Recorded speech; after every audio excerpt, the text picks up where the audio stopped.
Okay, so we've got the exhaust out here. I'm just going to show you a few things. So in behind here is your studs right here that hold your pipe on. They are a 12 millimeter right there, and there is 6 of those. There is your rad brace. Let me see if I can get it into focus here.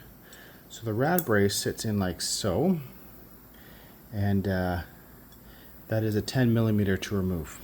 All right, and then if you look in here, see this little tab right here? When you have to shift the radiator to the, I guess it would be the left side of the motorcycle, and this here tends to get hung up on that bracket. So just kind of pull the rad back a little bit towards the front wheel, and then slide it over to the left when you're sitting in your riding position. And then one clip for your O2 sensor. It's under the left indicator, and then there are two 12 mil bolts that go in here, through here, one on each side.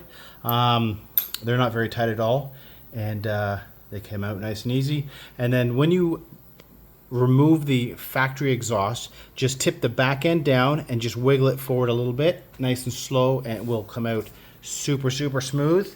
And there's that tank of a muffler. Anyways, so we're going to get things organized here, and we'll start assembling the new Acra system and see how it goes on. All right, so this is how the first pipe that comes from the engine to the exhaust collector. This is how it comes out of the package. Be very careful. If you get any grease or anything on this, make sure you use some brake clean or something to get that off, because your fingerprints will show up on the metal after it goes through a couple of heat cycles. Okay, so when you're attaching the header to the collector mid pipe, the easiest way to line it up is, if you look on both pipes, you'll see there's a serial number of sorts.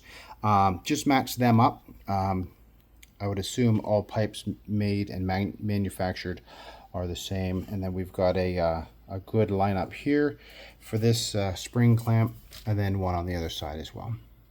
Just take your time and don't force anything, and make sure it goes together nice and smooth. And if you do have to take it apart, it shouldn't be too much of a problem. So when you're looking at the exhaust pipe there, you notice that there's 2 spots for O2 sensors. So just make sure that the one that's on the side of the motor, so that would be the right side of the bike by the mounting bracket, that one there is left open for the O2 sensor. And then with this one here, they give you a couple of plugs for this, a little bit of Loctite on there, and just snug that up. You can check the torque specs in the installation instructions with your exhaust.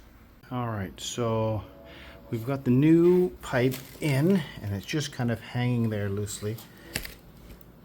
And then the next thing we have to do is remove this rear pin on the passenger foot peg on the right hand side of the bike, and we're going to install a bracket onto that. So stand by. Okay, so when you're putting the mount in for the rear hanger for the exhaust pipe, let me back this camera up a little bit. There is a ball bearing in there. You can see as a D-dent to hold your pegs up. So your factory pin has to come out, and then it is replaced by this bolt. No washer on the top, and then it's going to hang out a little bit here. And let me see if I can get a mount for my phone and show you how this is done here. Or maybe I can just do it. If you look at this bracket here and how it's mounted, see those silver bushings have to be installed, and then it